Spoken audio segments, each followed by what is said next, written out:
Ciblou est un bâtiment construit pour une société d'informatique.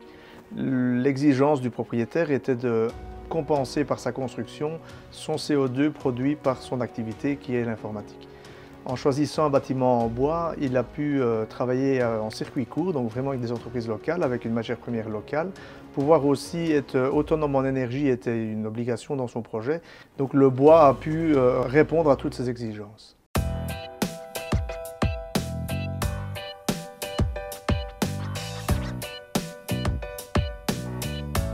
On est parti sur une volumétrie avec un rez-de-chaussée qui fait office de socle sur lequel on est venu implanter l'étage en débord sur l'ensemble du rez-de-chaussée.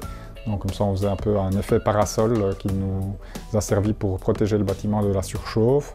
Donc, au niveau intérieur à proprement parler, donc on a essayé de trouver des espaces qui étaient modulables. Donc le plateau de bureau qui est un grand espace ouvert, qui est cloisonné avec des cloisons en bois et du vitrage. Donc on est resté sur une philosophie bois comme l'ensemble de tout le bâtiment. Mais dans le choix du propriétaire, c'était d'avoir aussi un bâtiment assez performant au niveau circuit court, au niveau utilisation de matières premières locales, avec une utilisation des bois PEFC, qui sont labellisés aussi bois local. L'entreprise Stabilam est basée à plus ou moins 50 km du chantier et la ressource première qu'on utilise au niveau du résineux, de l'épicéa, se trouve plus ou moins à 200 km autour de l'entreprise. Donc ici on a travaillé avec deux systèmes, on a un peu avec un poteau-poutre et lamelé collé et du CLT en mur porteur. On gère tous les systèmes constructifs bois qui existent sur le marché en interne.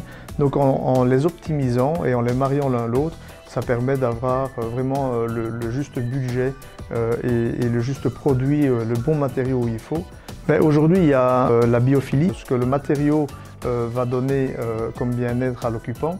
Donc ici, en laissant le bois apparent, il y a beaucoup d'études qui sont menées et qui démontrent un bien-être totalement différent.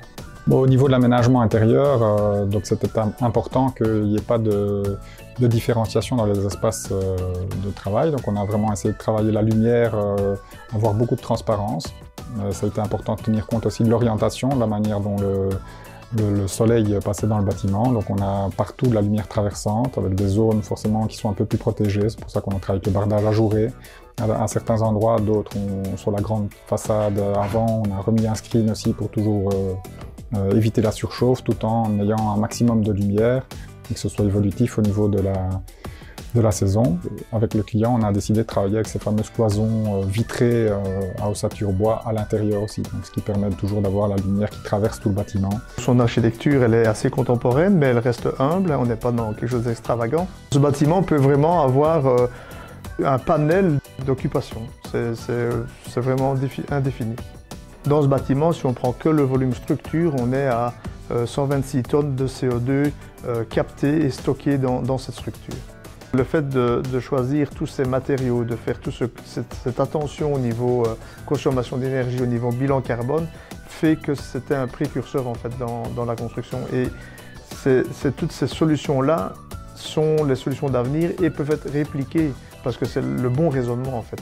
Simplicité, bon matériau au bon endroit, faire attention au bien-être des gens à l'intérieur. Donc tout ça est vraiment ce qu'il faut faire pour la construction du futur et là je crois qu'on en a un bel exemple.